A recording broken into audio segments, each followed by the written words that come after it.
नमस्कार देवियों और सज्जनों, मैं हूं आपका दोस्त और आज हम बात करने जा रहे हैं एक ऐसे पड़ाव की जिसे अक्सर लोग ठहराव समझ लेते हैं। लेकिन क्या सचमुच ऐसा है? क्या 60 की उम्र के बाद भी जीवन में वही रफ्तार, वही उमंग, वही उत्साह हो सकता है जो पहले हुआ करता था? मेरा मानना है, और विज्ञान भी यही कहता है, कि बिल्कुल हो सकती है। यह तो एक नई शुरुआत है, अनुभव की पूंजी के साथ जीवन को एक नए दृष्टिकोण से देखने का अवसर। सोचिए, कितनी जिम्मेदारियां आपने निभाई, कितने पड़ाव पार किए। अब समय है अपने लिए जीने का, अपनी सेहत और खुशियों पर ध्यान केंद्रित करने का। लेकिन यह सब अपने आप नहीं होगा देवियों और सज्जनों। इसके लिए हमें कुछ कदम उठाने होंगे, कुछ संकल्प लेने होंगे। अगर सही आदतें, सही दिनचर्या और सबसे महत्वपूर्ण एक सकारात्मक सोच अपनाई जाए तो यह उम्र आपके जीवन का स्वर्णिम काल बन सकती है। यह वो समय है जब शरीर और मन दोनों को संतुलित रखना सबसे जरूरी होता है, क्योंकि जब तन स्वस्थ होगा और मन प्रसन्न होगा तभी तो जीवन का असली आनंद उठाया जा सकेगा। तो चलिए, आज हम और आप मिलकर उन सुनहरे सूत्रों पर चर्चा करते हैं जो 60 के बाद भी आपको फिट, एक्टिव और ऊर्जावान बनाए रख सकते हैं। इस यात्रा में हम उन छोटी छोटी बातों पर गौर करेंगे जिन्हें अपनाकर आप अपने जीवन में एक बड़ा सकारात्मक परिवर्तन ला सकते हैं। यह कोई रॉकेट साइंस नहीं है, बल्कि जीवन जीने की वो कला है जिसे हमारे पूर्वज भी अपनाते आए हैं और जिसे आज के दौर में समझना और अपनाना और भी महत्वपूर्ण हो गया है। तो क्या आप तैयार हैं अपने जीवन की इस दूसरी पारी को और भी शानदार बनाने के लिए? आइए शुरू करते हैं ये ज्ञानवर्धक सफर, सिर्फ आपके लिए, आपके स्वास्थ्य और आपकी खुशियों के लिए।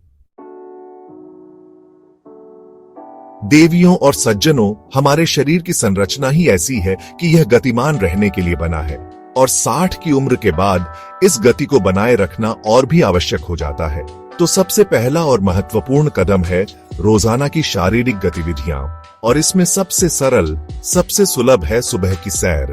कल्पना कीजिए, सुबह की ताजी हवा, सूरज की पहली किरणें और आप हल्के कदमों से टहल रहे हैं। यह सिर्फ आपके शरीर को ही नहीं, बल्कि आपके मन को भी अद्भुत शांति और ऊर्जा प्रदान करता है। प्रतिदिन कम से कम 30 मिनट की वॉक आपकी हृदय गति को सुचारू रखती है, रक्त संचार को बेहतर बनाती है और जोड़ों को भी लचीला रखती है। इसे अपनी दिनचर्या का अभिन्न अंग बनाइए और देखिए कैसे आपका पूरा दिन स्फूर्ति से भर जाता है। इसके बाद आता है हल्का स्ट्रेचिंग और योग। देखिए, उम्र के साथ मांसपेशियों में अकड़न आना स्वाभाविक है, लेकिन अगर हम नियमित रूप से स्ट्रेचिंग करते रहे तो इस समस्या से काफी हद तक बचा जा सकता है। योग तो अपने आप में एक संपूर्ण विज्ञान है। यह तन और मन दोनों पर काम करता है। साधारण से आसन जैसे ताड़ासन, त्रिकोणासन या पवन मुक्तासन भी आपको आश्चर्यजनक लाभ पहुंचा सकते हैं। यह न केवल आपके शरीर को लचीला बनाते हैं, बल्कि आपकी एकाग्रता और मानसिक शांति को भी बढ़ाते हैं। योग के लिए किसी विशेष तामझाम की आवश्यकता नहीं, एक शांत कोना और आपकी इच्छा शक्ति ही काफी है। शुरुआत में किसी योग्य प्रशिक्षक की सलाह लेना उचित रहेगा, ताकि आप आसनों को सही ढंग से कर सकें। और हाँ, हफ्ते में कम से कम 2 दिन हल्के शक्ति प्रशिक्षण यानी लाइट स्ट्रेंथ ट्रेनिंग को भी अपनी दिनचर्या में शामिल करना न भूलें। अब आप सोच रहे होंगे कि इस उम्र में वेट ट्रेनिंग? जी हाँ, लेकिन भारी भरकम वजन उठाने की बात नहीं हो रही है। बहुत हल्के डंबल या फिर अपने शरीर के वजन का ही उपयोग करके किए जाने वाले व्यायाम, जैसे दीवार के सहारे पुशअप्स या कुर्सी पर बैठकर उठना बैठना, आपकी मांसपेशियों को मजबूत बनाए रखने में मदद करते हैं। मजबूत मांसपेशियां न केवल आपको दैनिक कार्यों में सक्षम बनाती है, बल्कि हड्डियों के स्वास्थ्य के लिए भी महत्वपूर्ण है और गिरने के जोखिम को भी कम करती है। याद रखिए, हर गतिविधि आपके शरीर के लिए एक निवेश है जो आपको लंबे समय तक स्वस्थ और सक्रिय रखेगा। देवियों और सज्जनों, कहते हैं जैसा अन्न वैसा मन और वैसा ही तन। शारीरिक गतिविधियों के साथ साथ हमारे खानपान का भी हमारी सेहत पर गहरा प्रभाव पड़ता है, खासकर 60 की उम्र के बाद। इस पड़ाव पर हमारे शरीर की पोषण संबंधी आवश्यकताएं बदल जाती हैं और हमें अपने आहार में कुछ विशेष चीजों को शामिल करने और कुछ से परहेज करने की जरूरत होती है। सबसे पहले बात करते हैं दूध और दूध से बने उत्पादों की, जैसे दही और पनीर। ये कैल्शियम और प्रोटीन के उत्तम स्रोत हैं, जो हड्डियों को मजबूत रखने और मांसपेशियों की क्षति को रोकने में मदद करते हैं। अपनी पाचन शक्ति के अनुसार इन्हें अपने दैनिक आहार का हिस्सा अवश्य बनाएं। इसके साथ ही हरी पत्तेदार सब्जियां और ताजे फल हमारे आहार का एक अनिवार्य हिस्सा होने चाहिए। इनमें विटामिन्स, मिनरल्स, एंटीऑक्सीडेंट्स और फाइबर भरपूर मात्रा में पाए जाते हैं। पालक, मेथी, बथुआ, लौकी, तोरी जैसी सब्जियां और मौसमी फल जैसे सेब, पपीता, अनार, अमरूद न केवल हमें ऊर्जा प्रदान करते हैं, बल्कि हमारी रोग प्रतिरोधक क्षमता को भी बढ़ाते हैं। फाइबर युक्त भोजन पाचन तंत्र को सुचारू रखता है और कब्ज जैसी समस्याओं से भी बचाता है, जो इस उम्र में आम हो सकती है। कोशिश करें कि आपके भोजन की थाली रंगीन हो। जितने ज्यादा रंग, उतने ज्यादा पोषक तत्व। और हां, हमारे भारतीय किचन के मसालों में भी सेहत का खजाना छिपा है। हल्दी, जिसे गोल्डन स्पाइस भी कहा जाता है, अपने एंटी इन्फ्लेमेटरी गुणों के लिए जानी जाती है। मेथी दाना रक्त शर्करा को नियंत्रित करने में सहायक हो सकता है और अदरक पाचन क्रिया को सुधारने के साथ साथ सर्दी जुकाम से भी बचाता है। इन मसालों का संतुलित मात्रा में प्रयोग आपके भोजन को स्वादिष्ट बनाने के साथ साथ सेहतमंद भी बनाता है। और सबसे महत्वपूर्ण बात, भरपूर पानी पीना न भूलें। दिन भर में कम से कम 8 से 10 गिलास पानी जरूर पिएं। गुनगुना सूप भी एक अच्छा विकल्प है। खासकर शाम के समय यह हल्का भी होता है और पोषण भी देता है। संतुलित आहार ही स्वस्थ जीवन का आधार है, इस बात को हमेशा याद रखिएगा। तीसरा रहस्य, मानसिक रूप से भी रहे मजबूत और प्रफुल्लित। देवियों और सज्जनों, शारीरिक स्वास्थ्य निस्संदेह महत्वपूर्ण है, लेकिन मानसिक स्वास्थ्य के बिना जीवन अधूरा है। 60 की उम्र के बाद जब जीवन में कुछ बदलाव आते हैं, तो मन को भी मजबूत और सकारात्मक बनाए रखना अत्यंत आवश्यक हो जाता है। और इसके लिए सबसे शक्तिशाली उपकरणों में से एक है ध्यान और प्राणायाम। प्रतिदिन कुछ समय शांत बैठकर ध्यान करने से मन की चंचलता कम होती है, तनाव घटता है और एकाग्रता बढ़ती है। प्राणायाम यानी श्वास के व्यायाम हमारे फेफड़ों को तो स्वस्थ रखते ही हैं, साथ ही हमारे तंत्रिका तंत्र को भी शांत करते हैं। भ्रामरी प्राणायाम, अनुलोम विलोम जैसे सरल प्राणायाम भी आपको अद्भुत मानसिक शांति प्रदान कर सकते हैं। मानसिक रूप से सक्रिय रहने का एक और बेहतरीन तरीका है नई चीजें सीखना। जी हां, सीखने की कोई उम्र नहीं होती।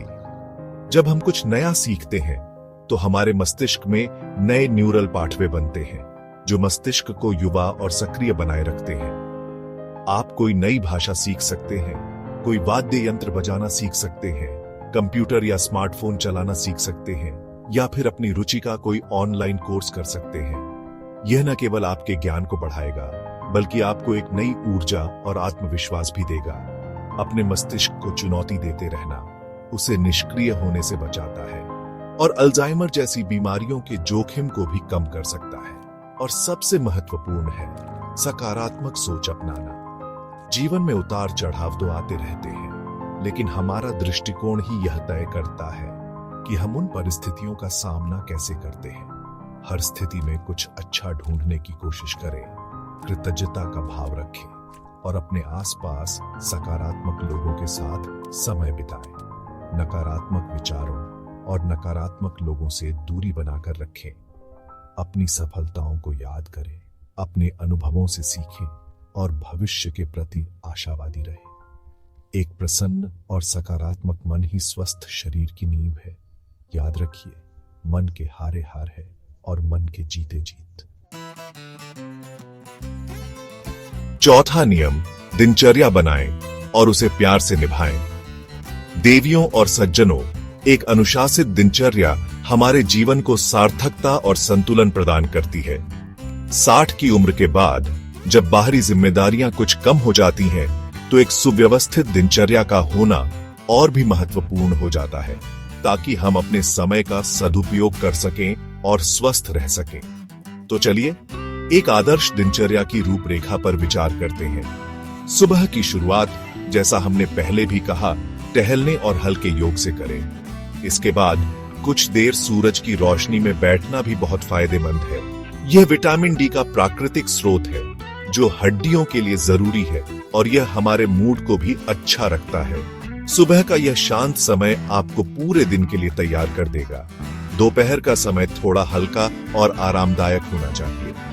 हल्का और सुपाच्य भोजन करें। भोजन के बाद थोड़ी देर विश्राम कर सकते हैं या फिर अपनी पसंद का संगीत सुन सकते हैं। कोई अच्छी किताब पढ़ सकते हैं या बागवानी जैसे किसी शौक में समय बिता सकते हैं। यह समय आपके मन को शांत करने और रचनात्मकता को बढ़ावा देने का है। कोशिश करें कि दोपहर में भारी भोजन न करें, जिससे आलस्य और सुस्ती महसूस हो। यह समय आत्मचिंतन या किसी ऐसी गतिविधि के लिए भी उत्तम है जो आपको खुशी दे, जैसे कोई पहेली सुलझाना या कोई लेख लिखना। शाम का समय परिवार और सामाजिक मेलजोल के लिए बहुत अच्छा होता है। अपने प्रियजनों से बात करें, उनके साथ समय बिताएं या फिर अपने मित्रों के साथ थोड़ी देर के लिए वॉक पर जाएं।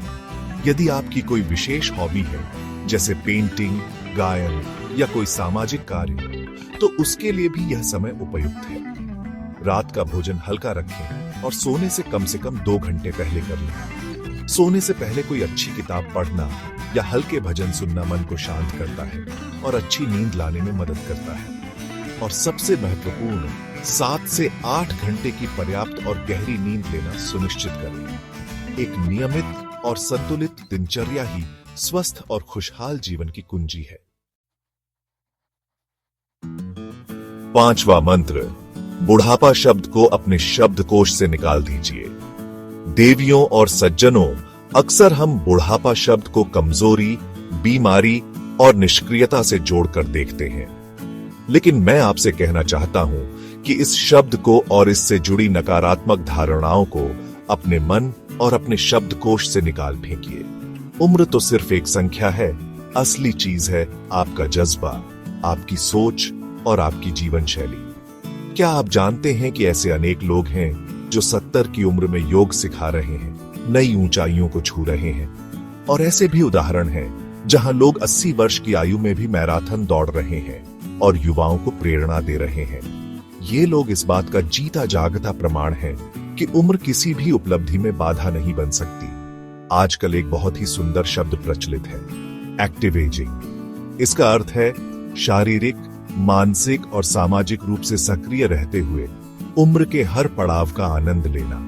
यह सिर्फ शारीरिक रूप से फिट रहने तक सीमित नहीं है, बल्कि इसमें मानसिक रूप से जागरूक रहना, नई चीजें सीखते रहना और समाज से जुड़े रहना भी शामिल है।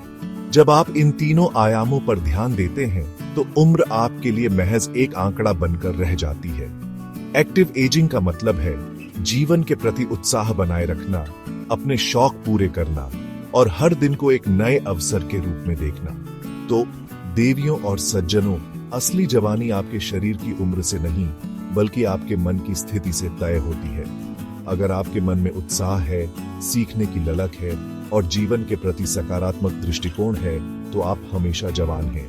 बुढ़ापा एक ऐसी दीवार है जिसे हम खुद अपने चारों ओर खड़ी कर लेते हैं। इस दीवार को गिरा दीजिए और आप पाएंगे कि जीवन की संभावनाएं असीम हैं। अपने अनुभव का सदुपयोग कीजिए, अपनी ऊर्जा को सही दिशा में लगाइए और हर पल को भरपूर जिए। यही है जीवन का असली सार और यही है 60 के बाद भी युवा और सक्रिय रहने का सबसे बड़ा रहस्य। तो देवियों और सज्जनों, आज हमने उन महत्वपूर्ण पहलुओं पर चर्चा की जो 60 वर्ष की आयु के बाद भी हमें स्वस्थ, सक्रिय और प्रसन्न चित्त रख सकते हैं। जैसा कि हमने देखा, 60 की उम्र रुकने की नहीं, बल्कि जीवन की एक नई सुनहरी पारी की शुरुआत करने की उम्र है। यह वो समय है जब आप अपने संचित अनुभवों और ज्ञान का उपयोग करके अपने जीवन को और भी अधिक सार्थक और आनंदमय बना सकते हैं। यह अवसर है उन सपनों को पूरा करने का जो शायद जिम्मेदारियों के बोझ तले कहीं दब गए थे। अगर आप चलेंगे, अगर आप सोचेंगे, अगर आप सीखेंगे, तो यकीन मानिए उम्र सिर्फ एक नंबर बन जाएगी। यह आपके संकल्प, आपकी इच्छा शक्ति और आपकी सकारात्मक सोच पर निर्भर करता है कि आप इस पड़ाव को कैसे देखते हैं और कैसे जीते हैं। छोटी छोटी आदतें जैसे नियमित व्यायाम, संतुलित आहार, मानसिक सक्रियता और एक अच्छी दिनचर्या आपके जीवन में बड़ा परिवर्तन ला सकती है। यह कोई कठिन कार्य नहीं है, बस एक दृढ़ निश्चय की आवश्यकता है। तो आज से ही यह संकल्प लें कि आप अपने स्वास्थ्य का ध्यान रखेंगे, अपने मन को प्रसन्न रखेंगे और जीवन के हर पल का भरपूर आनंद उठाएंगे, क्योंकि जीवन अनमोल है और हर उम्र का अपना सौंदर्य है। मुझे उम्मीद है कि आज की यह चर्चा आपके लिए उपयोगी सिद्ध होगी और आपको एक स्वस्थ एवं सक्रिय जीवन शैली अपनाने के लिए प्रेरित करेगी। इसी कामना के साथ मैं आपसे विदा लेता हूं। शुभ रात्रि, शब्बा खैर और याद रखिएगा, जीवन चलता रहना चाहिए।